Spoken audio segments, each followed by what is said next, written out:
¿Cómo les va? Ustedes saben que el aprendizaje y la convivencia en la escuela están atravesados por sentimientos de los y las alumnas, aquellos sentimientos y emociones que traen de fuera de la escuela, los que generan también los propios vínculos.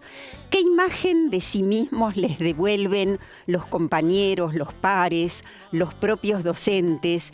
¿Y cómo pasar de actitudes individualistas a gestos fraternos y solidarios? Y me hablaron de futuros fraternales solidarios, donde todo lo falsario acabaría en el tirón. Y ahora que no quedan muros, ya no somos tan iguales. Tanto vendes, tanto vales. ¡Viva la revolución!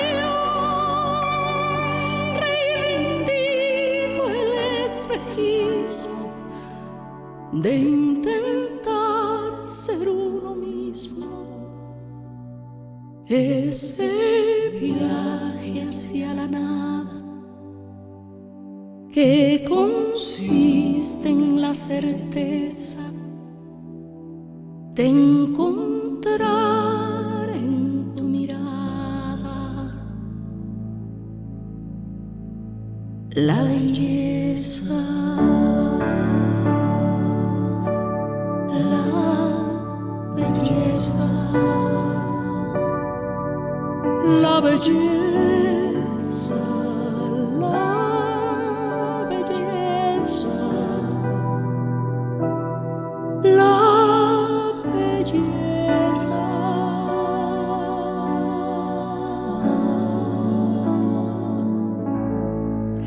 Bueno, no es poco encontrar en la mirada del otro la belleza, tema de Luis Eduardo Aute, se llama La Belleza, cantó Tania Libertad, y le voy a dar la bienvenida a nuestros invitados de hoy, Pablo García, Karina Kaplan, encantados de tenerlos aquí.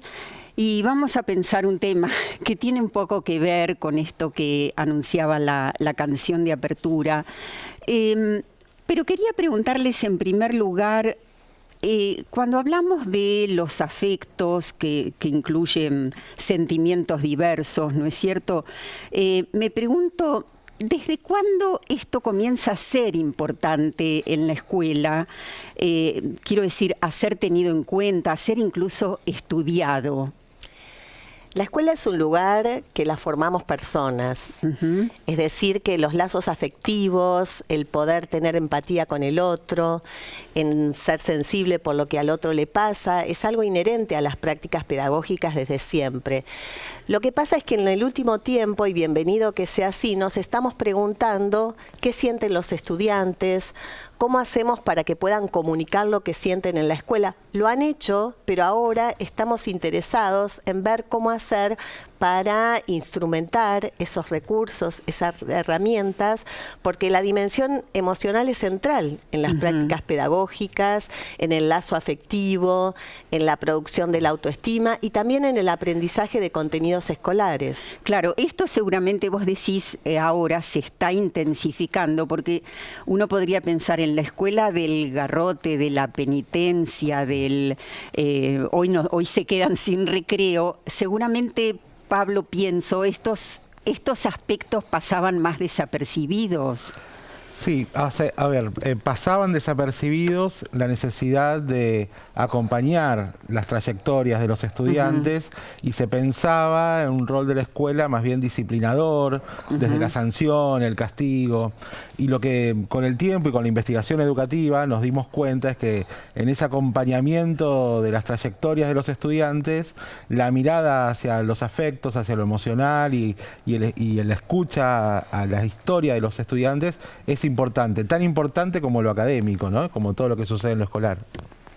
Sí, Cuando te escucho se me ocurrió, por ejemplo, seguro que si a un estudiante no le fue bien en un examen, en una prueba, y uno le pregunta, va a expresar muchos sentimientos, ¿no? Desde miedo o vergüenza.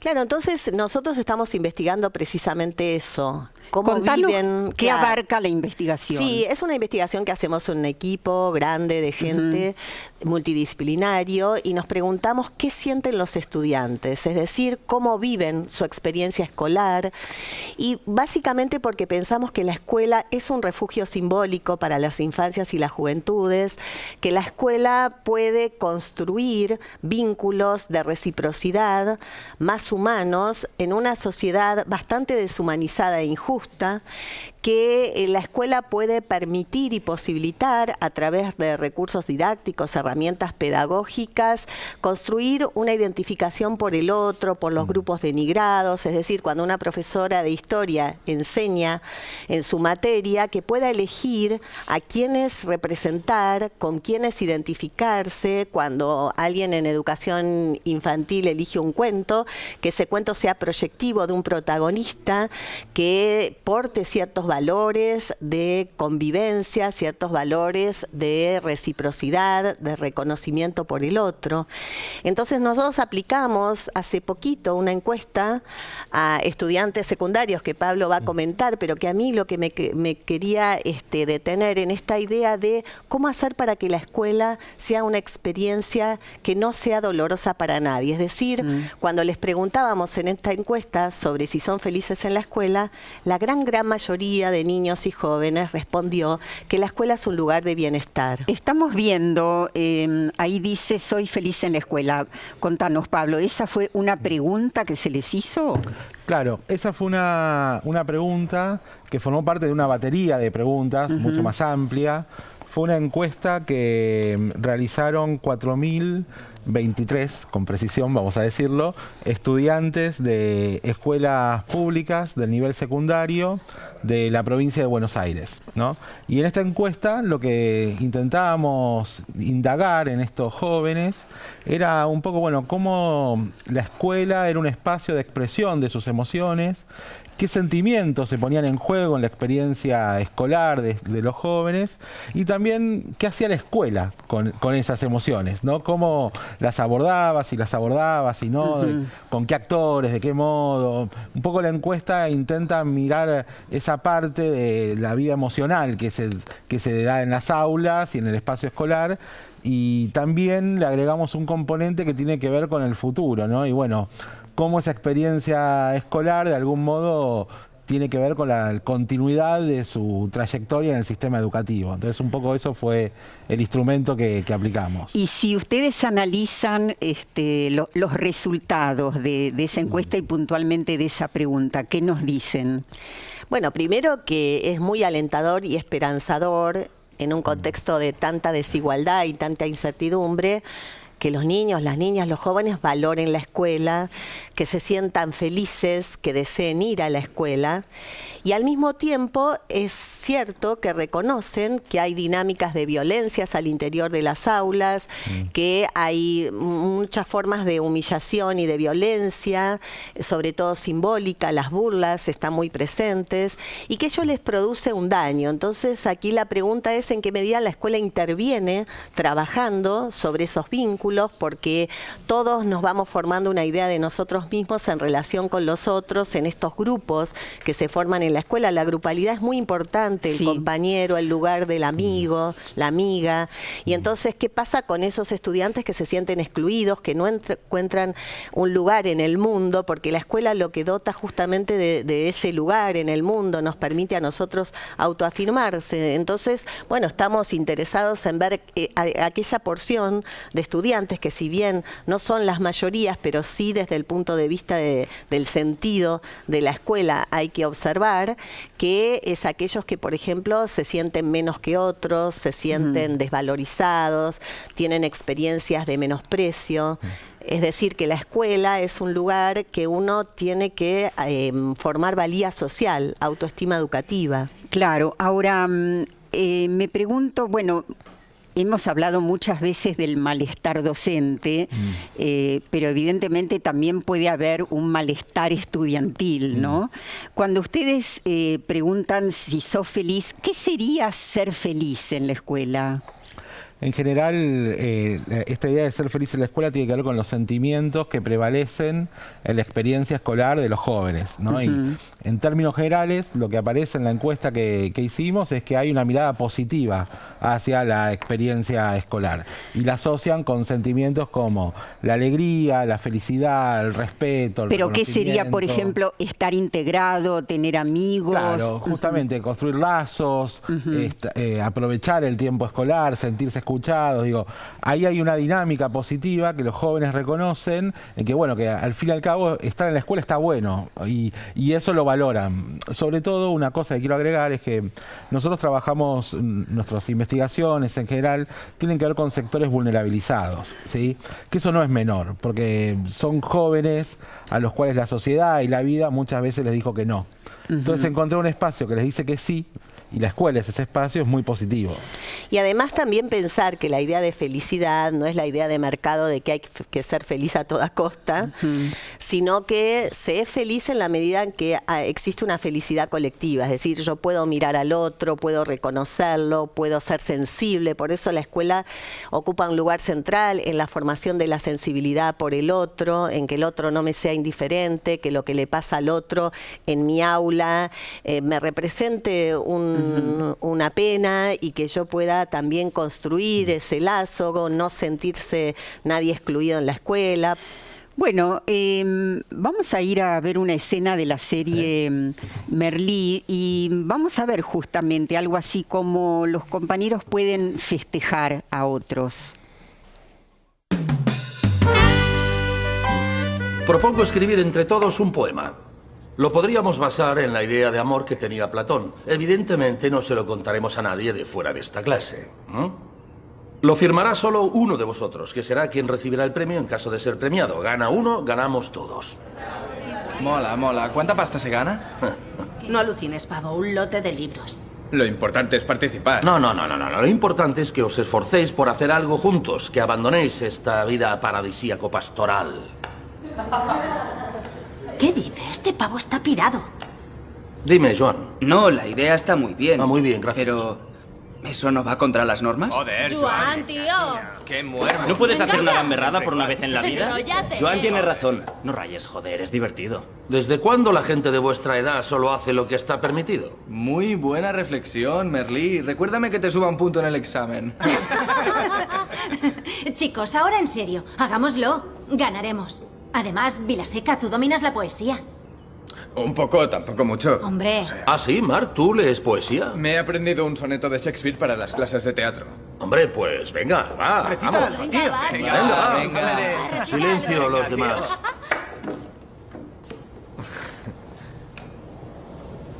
Siendo tu esclavo, ¿qué más podría hacer salvo esperar las horas que marque tu deseo?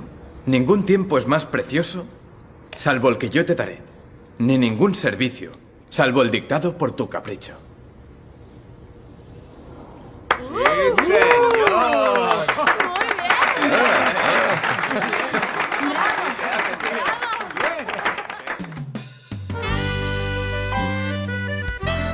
Bueno, ¿qué te surge, Karina?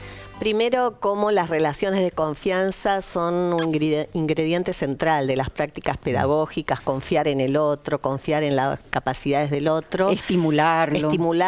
Y cómo la necesidad, que lo dicen nuestros estudiantes en la encuesta, de conversar, de expresar las emociones, porque por ejemplo estaba viendo este joven que expresa sus emociones y que muestra ese rostro humano de convivencia y vivencia respecto del otro. Y por ejemplo, nosotros venimos de sociedades en donde se expresaba algo así como los jóvenes hombres no lloran, no tienen que expresar sus sentimientos. Entonces, qué interesante pensar que la dimensión emocional nos puede también ayudar a atravesar otras formas de vinculación con el otro, donde se legitime estime, se valore y se reivindique los sentimientos propios y construir sentimientos colectivos. Qué felicidad que tenían estos estudiantes al reconocer en el otro esos valores de solidaridad. Y qué clima que se crea en ese momento, ¿no, Pablo? Sí, ahí el docente también tiene un rol estratégico, ¿no? Para generar esa situación, digo, acompañarlo. Ahí hay un posicionamiento con respecto a ese profesor que está convencido de armar un tipo de clase distinta, ¿no? Que le dé voz a los estudiantes, donde puedan mostrar, bueno, aquello que saben, que les gusta. Claro, lo que estás diciendo es así, ese rol docente que vimos tiene que ver también con reconocer singularidades, claro, ¿no? Y alentarlas. Claro, cuando uno piensa en lo que supone el trabajo escolar, hay una parte que tiene que ver con la disciplina, con el conocimiento y demás. Pero nosotros trabajamos con estudiantes que tienen historias, ¿no? Y que muchas veces los docentes las conocemos porque sabemos de dónde vienen nuestros alumnos, las problemáticas que tienen en sus barrios, en su familia. Entonces uno también eso es parte de lo que se arma en la clase. Es algo distinto y que cuando uno lo logra, los estudiantes también lo reconocen en ese profesor que los puede escuchar. Vamos a ver después tu último libro, Karina, pero ahí vos haces referencia y nos gustaría que nos expliques a qué llamás justicia afectiva. La justicia afectiva es el derecho que tenemos todos, pero que tienen especialmente los niños, las niñas y los jóvenes a ser cuidados, amados y protegidos. Es decir, considero que la justicia afectiva forma parte de la justicia social en la medida que se basa en la pedagogía del cuidado y en la pedagogía de la ternura. Entonces así las emociones públicas no solamente son un componente íntimo, lo que yo siento, sino lo que sentimos todos, lo que ayudamos a construir como espacio de lo público que es el aula. Por eso estos estudiantes estaban felices de compartir, incluso en condiciones, como decía Pablo, que en sus hogares quizás son muy precarias y quizás están atravesados por la tristeza propia de las condiciones de la desigualdad, de la falta de trabajo, de todo lo que sabemos que les está sucediendo a nuestros jóvenes, nuestras jóvenes, y sin embargo la escuela se convierte en un espacio diferente, en un espacio de alegría, que les permite reivindicar algo de su experiencia juvenil. Bien, bueno, cerramos este bloque, nos vamos al próximo y en ese vamos a escuchar testimonios de docentes de distintos puntos del país.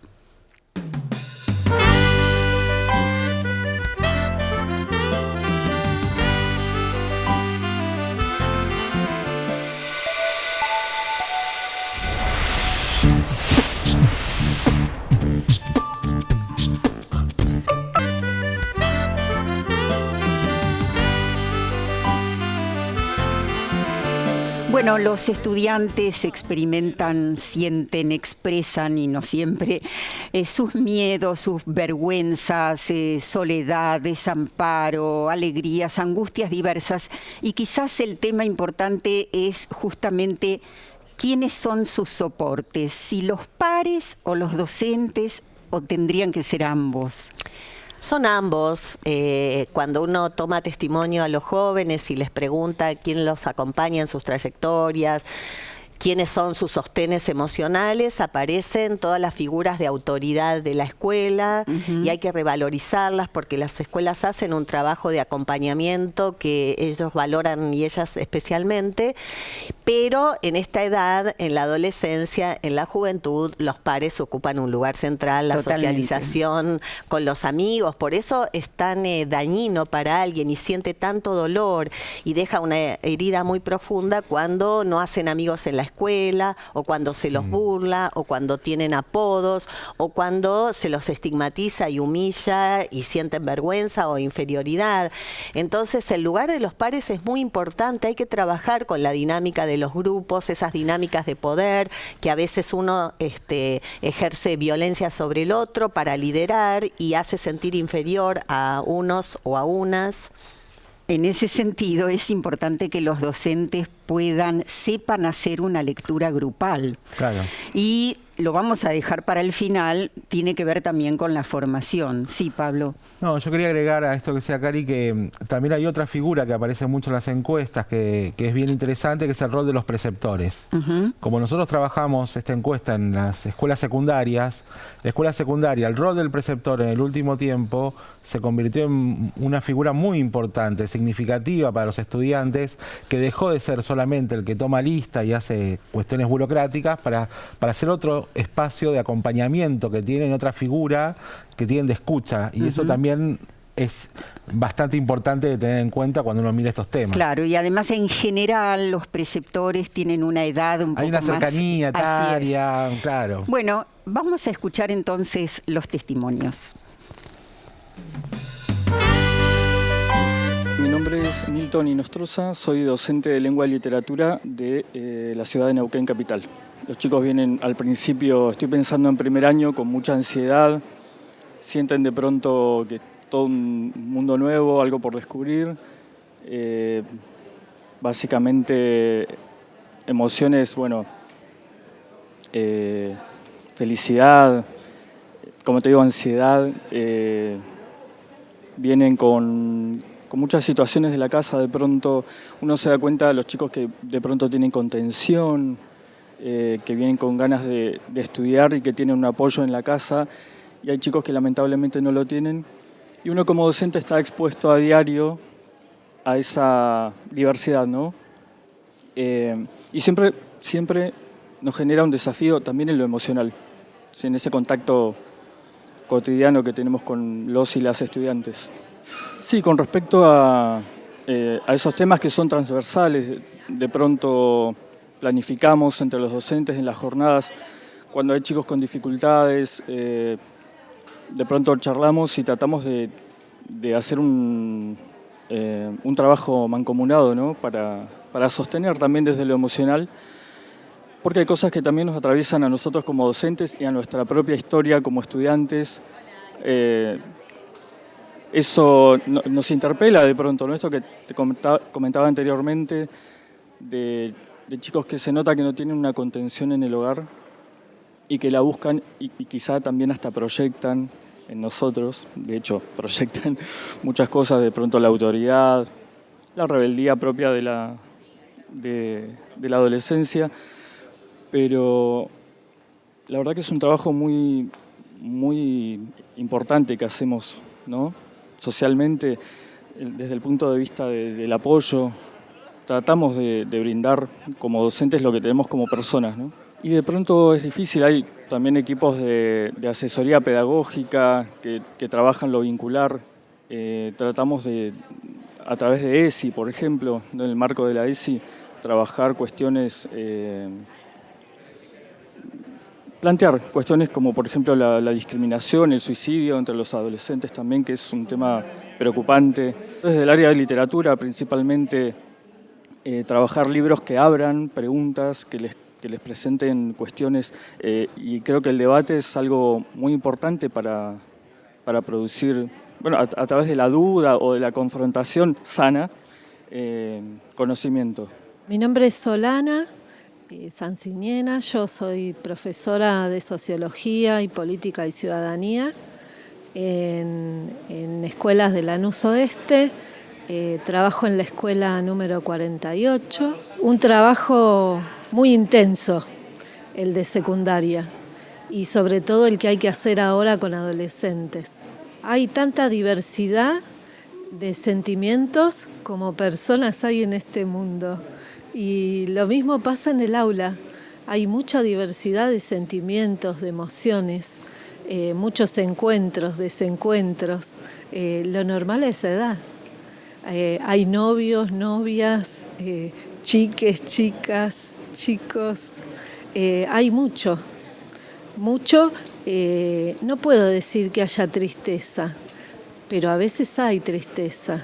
A veces hay desborde de emociones, desborde de alegrías, pero bueno, todo eso quizá hay que saberlo canalizar, ¿sí?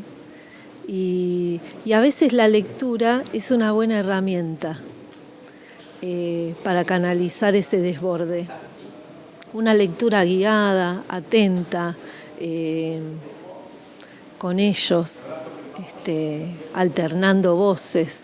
También les gusta mucho hacer teatro leído.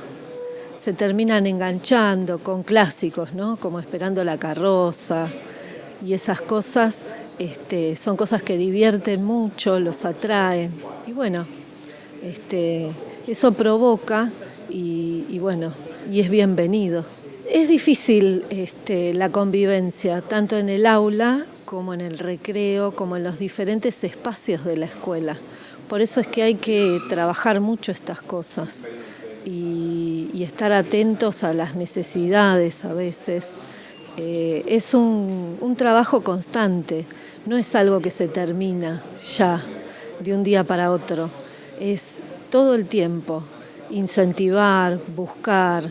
Mi nombre es Paula Leonpart, yo soy psicóloga de un gabinete escolar en una escuela de educación especial y además soy profesora de artes plásticas también en una escuela de educación especial. Hace muchos años que trabajo en el tema arte y salud mental. Se dividió en antes de la pandemia y después de la pandemia las sensaciones en los alumnos y los sentimientos. Sobre todo después de la pandemia, mucha sensación de soledad, de angustia, por ahí desesperanza, ¿no? En los jóvenes sobre todo, de educación media, digamos, esta sensación de, bueno, el futuro muy incierto, ¿sí?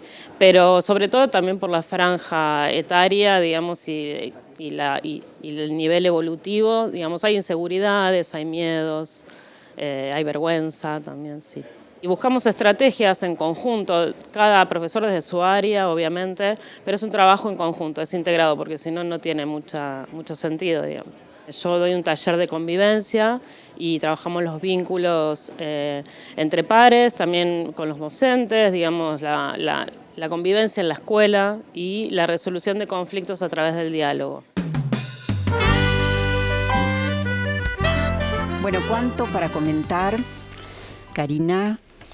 Primero hay que celebrar y agradecerle a los docentes que se ponen al hombro un tiempo difícil, se lo han puesto en pandemia y se lo están poniendo ahora, que asistimos a los efectos sociopsíquicos de esa experiencia tan particular que nos tocó vivir y que entonces hay que pensar como un proceso de reconstrucción de todos nosotros y entonces celebrar que existen estos maestros, profesores que deciden que la escuela es el mejor lugar para estar, que obviamente la convivencia no es fácil, que entonces hay que encarar un trabajo para poder lograr vínculos solidarios, fraternos en las escuelas y me parece muy importante aprender de estos maestros de cómo ellos instrumentan a través de recursos pedagógicos como la lectura, la poesía, el arte y otros contenidos que tiene la escuela, porque a veces se presenta como una decisión entre los contenidos académicos y los contenidos afectivos. Esto es una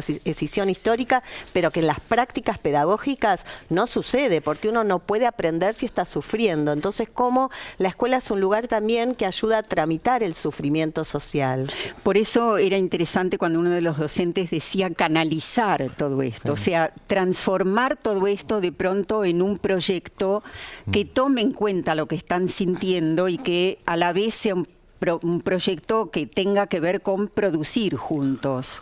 Sí, ahí yo quería retomar una palabra que mencionó uno de los testimonios, el primero de los testimonios que decía, bueno, lo importante es prestar atención, ¿no? O sea, una escuela que está atenta a lo que les está pasando a los estudiantes, adentro y afuera de la escuela. Entonces esta idea de la atención, en el sentido de estar atentos a lo que nuestros alumnos a veces no dicen, pero sabemos que está ahí pasando y otras veces lo expresan, ¿no? Y lo expresan de diferentes modos. Y otra cosa que me parecía importante de lo que mencionaban en relación a las estrategias es que esta idea de lo abordamos todos, ¿no? O sea, que pensar espacios integrados, que no quede como la responsabilidad de alguien, de una materia o de alguna disciplina puntual, sino bueno, es un tema de todos. Esto, sí.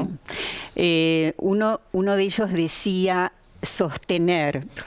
Y yo me acuerdo, seguramente ustedes también, que en ese maravilloso documental La Escuela de la Señorita Olga de Mario Piazza, había uno de los exalumnos, ya muy adulto, que decía, la escuela me dio sostén, y hacía así con la mano. Lo comentamos muchas veces porque realmente es tan gráfico, ¿no? Sí, además la idea de que la escuela te da amarras, soportes, recursos para establecer cierto basamento para tu vida. Entonces, cuando uno dice la escuela es para la vida, es para que vos construyas tus propios recursos. Así que importante entonces, como decían estos docentes, estas docentes, que cuando en tu casa, por distintas situaciones, esos recursos son escasos, entonces la escuela ahí refuerza, fortalece, porque es el derecho que tienen todos los niños y las niñas a tener esos sostenes, a amarrarse desde algún lugar. Escuchamos entonces los últimos testimonios. Mi nombre es Laura Paneblanco, soy profesora de inglés y en este momento directora del CEPEN 51 de Cutralcó, provincia de Neuquén. Después de la pandemia fue bastante complicado el retorno de la convivencia, la tolerancia, el respeto, el poder aceptar que otros pensaran distintos, las maneras de comunicarse, bueno, la vergüenza, muchos chicos con distintas sintomatologías, de esto de la exposición, o sea que sí, los sentimientos están a flor de piel. Y es importante, consideramos nosotros como equipo de trabajo, que hay que darle lugar a trabajarlos y a que se puedan expresar, porque si eso, digamos, si no le damos ese lugar, no hay posible aprendizaje, porque digamos, es como esto otro está tan latente y es más fuerte, entonces el aprendizaje de cualquier otra área no se va a dar. Entonces, bueno, estas dos cosas entendemos nosotros que van de la mano. Hay momentos que aflora más la tristeza, hay momentos que aflora más la vergüenza, hay momentos que afloran, no sé, la intolerancia, ¿sí? Entonces es como que hay que darle, como te decía, hay que darle lugar a todas a que puedan expresarse y a que puedan canalizarlo, más que nada. Así que bueno, por eso nosotros el año pasado hicimos muchos talleres, nos ayudó un montón. Trabajamos con los estudiantes y con las familias, también hicimos muchas reuniones con las familias para que pudiéramos juntos, escuela y familia, poder seguir el mismo discurso, si se quiere, y la misma forma de pensar en lo posible. En nuestra escuela, a pesar de ser escuela secundaria, las mesas están puestas de a grupos de A4, ¿sí? Eso es algo que lo decidimos hace un par de años atrás con las asesorías pedagógicas, para poder, sobre todo, fomentar esto de los vínculos, ¿no? Hay chicos que se quieren sentar solos, bueno, depende de las situaciones, a veces se permiten, porque hay muchas individualidades, obviamente, que también hay que tenerlas en cuenta. Pero sí, tratando de propiciar eso, el vínculo entre ellos, el dejar de mirar el celu y el mirar que hay un otro al lado, una otra al lado mío, que también le pasan cosas. Bueno, por eso mismo es que los tenemos a los grupos así. También ahora hay que aprender a trabajar, qué significa trabajar en grupos, colaborativamente, trabajar en equipo, ¿no? Son otras cosas, otros aprendizajes para los docentes y los estudiantes también. Mi nombre es Marina Suárez, soy profesora de Matemática y Computación de La Pampa. Estoy trabajando actualmente en Macachín, mi ciudad de nacimiento y por adopción. Trabajo en nivel secundario y nivel superior. En este momento en las aulas, y hablo desde la experiencia de secundario por ahí, que los adolescentes son también un tema, lo que veo es como más idea de irse a estudiar. Nosotros allá no tenemos muchas posibilidades de estudio superior, entonces irse a estudiar implica irse del pueblo y claramente hoy es todo un desafío. También vemos adolescentes con dificultades para vincularse, que nos ha dejado la pandemia, claramente. Los adolescentes siempre fueron muy particulares y post-pandemia, después de tanta virtualidad, de tanto hablar detrás de la cámara, hoy estamos sufriendo las consecuencias.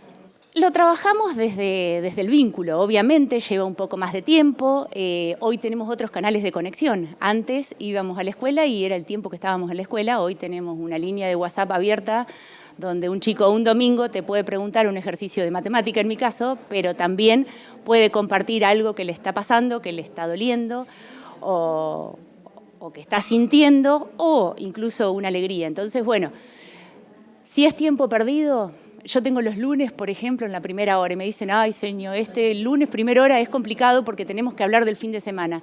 Y yo creo que es tiempo ganado, porque en definitiva el tiempo ese y ese lugar que ellos tienen, lo tienen en la escuela y lo tienen entre sus pares y tienen un docente o un grupo de docentes que contienen. Mi nombre es Cecilia, soy profesora de lengua y literatura, trabajo en Santiago del Estero, en un colegio secundario por la mañana y en un secundario para adultos en una nocturna. El colegio Madre Mercedes Guerra es el de la mañana y el CENS número 1 el de la tarde-noche. Y con los chicos puertas adentro en el aula se dan situaciones muy diversas en las que muchas veces cuestan las situaciones de diálogo en un clima armonioso, entonces el docente tiene que oficiar de mediador para que los chicos aprendan a escucharse, aprendan a recurrir al silencio para poder escuchar el aporte del otro, del par, del compañero. Y cuando los chicos tienen la puerta abierta para el diálogo es una corriente incontenible porque encuentran ese lugar para poder expresar lo que les pasa, lo que les ha pasado. Muchas veces son situaciones traumáticas que se cruzan cuestiones como el abuso, embarazo adolescente, consumo de drogas, abandono de parte de alguno de sus papás, muerte de alguno de sus papás, entonces tienen que cambiar su situación familiar, mudarse por ahí a vivir con una abuela, con una tía, un tío.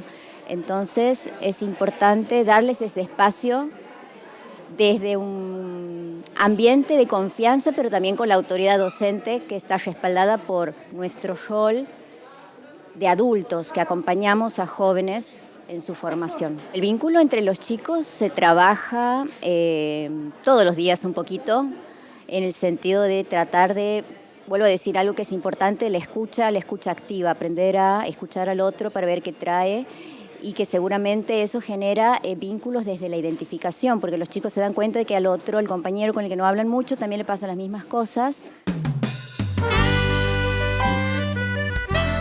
Bueno, darle lugar a los sentimientos, las emociones, los dolores o tiempo perdido. Habrá que pensar todo esto. Nos vamos al próximo y último bloque. Es mucho más que los múltiples de 7 y que el futuro imperfecto de soñar, más que teoremas de tales y de cuales, la escuela es muy. Es mucho más que los múltiplos de 7 y que el futuro imperfecto de soñar. Y habíamos dejado pendiente entonces la pregunta si se trata de darle lugar, de darle espacio a las emociones, a los sentimientos, o esto será perder el tiempo. Pablo. Bueno, durante mucho tiempo intentamos como ficción que los problemas queden fuera de la escuela, ¿no? Y eso fue una ficción, porque en realidad era una intención que nunca se logró. Nosotros estamos convencidos de que esta cuestión de las emociones, los sentimientos, tiene que ser abordado por la escuela, que no es pérdida de tiempo y que también ahí se aprende, ¿no? Se construye grupos, se afirman identidades, se aprende a estar con el otro, a compartir, a acompañar al otro. Entonces, desde ese lugar nos parece que es un tema que tiene que estar como parte transversal, ¿no?, de la actividad escolar.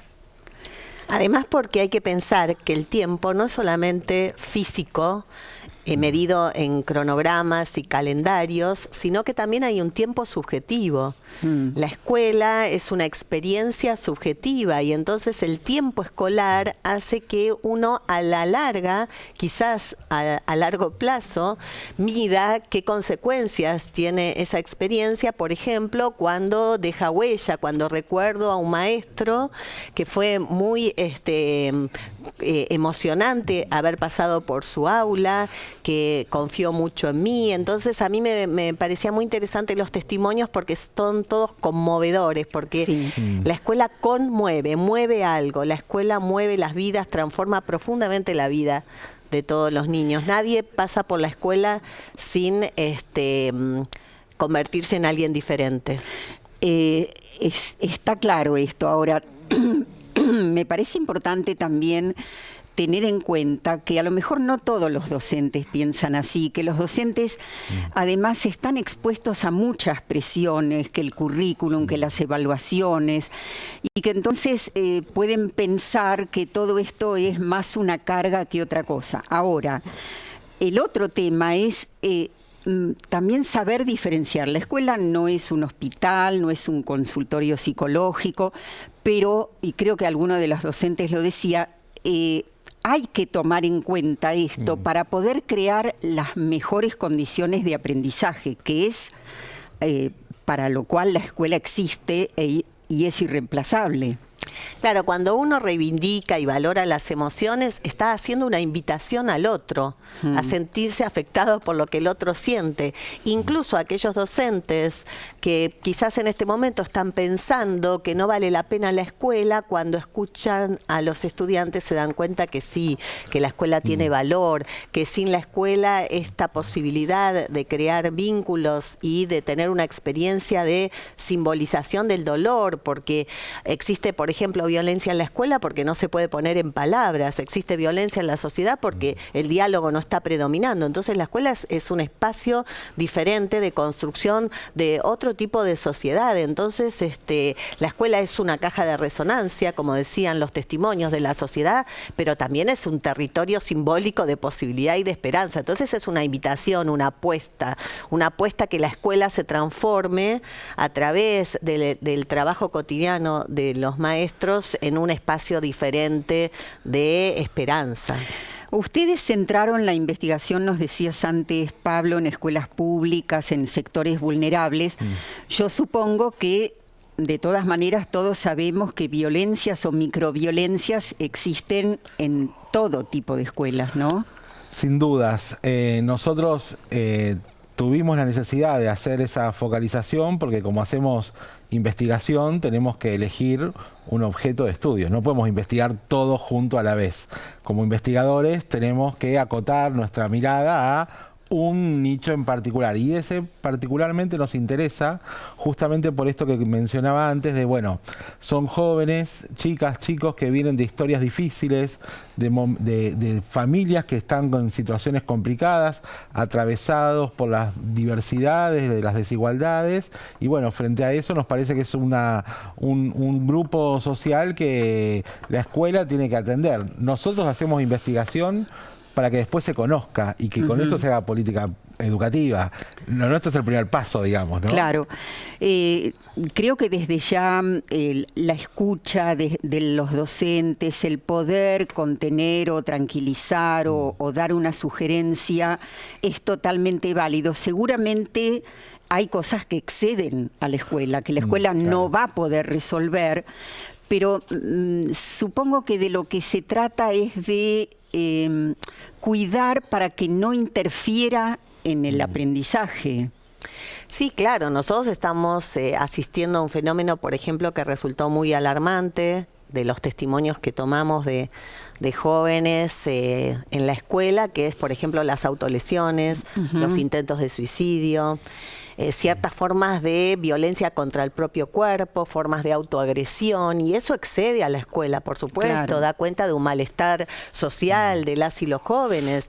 Pero la escuela es un lugar que escucha, donde los estudiantes, a veces uno se preguntaba, o por lo menos a mí me impactaba un poco, que se empezaban a cortar la piel en los baños de la escuela, al interior de la escuela, pero inmediatamente iban a decirle a la profesora, a la preceptora, a la tutora, bueno, esta compañera está pasando por un mal momento, y entonces, claro, eso excede la escuela, pero los estudiantes y las estudiantes eligen la escuela porque es un lugar en donde se van a ser escuchados, con todas las que los registra. Que los registra y que los identifica uno a uno. En estas sociedades donde las y los jóvenes se vuelven invisibles muchas veces, están ahí pero no los vemos, la escuela les devuelve otra mirada, una mirada de mayor reconocimiento. Por eso la escuela es un espacio de lucha por el reconocimiento, es decir, para que todos y todas tengan un espacio por derecho propio, que sea un lugar hospitalario, donde sean alojados y alojadas.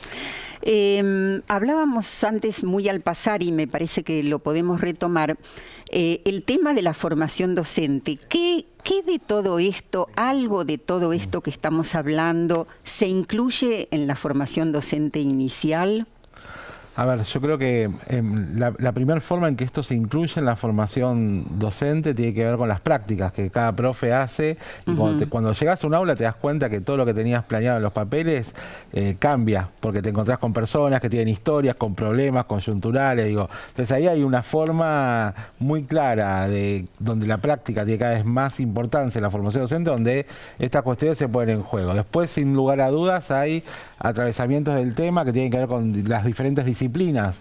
Lo interesante es que hoy en día pensamos la formación docente de manera continua. Y la formación docente no se queda simplemente en el profesorado, sino que después en las propias escuelas hay espacios para que los profes de esa escuela y con las problemáticas que tienen dialoguen, planteen las dificultades, construyan juntos formas de solucionar problemas.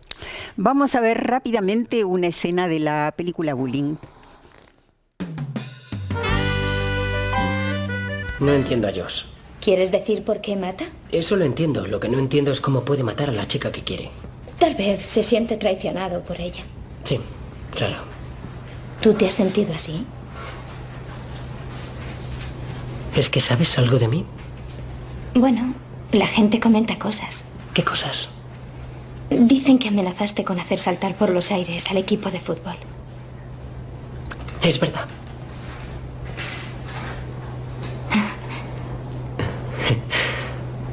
¿Cómo llegaste hasta eso? ¿Has estado abajo? ¿Deprimida? Claro, un montón de veces. Pero no se me ocurriría amenazar a un equipo de fútbol. No me refiero a estar deprimido porque tu perro ha muerto, sino a cuando sientes que no tienes nada que perder, cuando te da igual vivir o morir. Esa depresión, ¿la has sentido? No. Pues yo sí. Ya tienes el trabajo hecho para la obra. No entrarás en los círculos importantes si te ven hablando conmigo. ¿Y si hacemos nuestro propio círculo?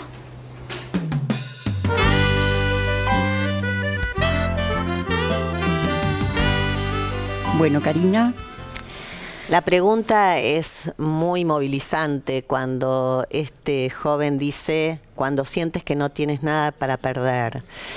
Y bueno, me parece que de eso se trata, trabajar sobre la dimensión afectiva de los vínculos, porque todos necesitamos procesos de autoafirmación identitaria, todos necesitamos construir una identidad colectiva a través de una existencia singular, a través de un proyecto de vida, una representación simbólica de futuro. Las y los jóvenes merecen soñar otras vidas diferentes a las que tienen, y justamente entonces la pregunta podría ser, vos preguntabas por la formación docente y las instancias de capacitaciones, ¿cómo generar o ayudar a generar una cultura afectiva en las instituciones donde predominen estos lazos de construcción de vínculos afectivos para con el otro, para que nadie se sienta en soledad?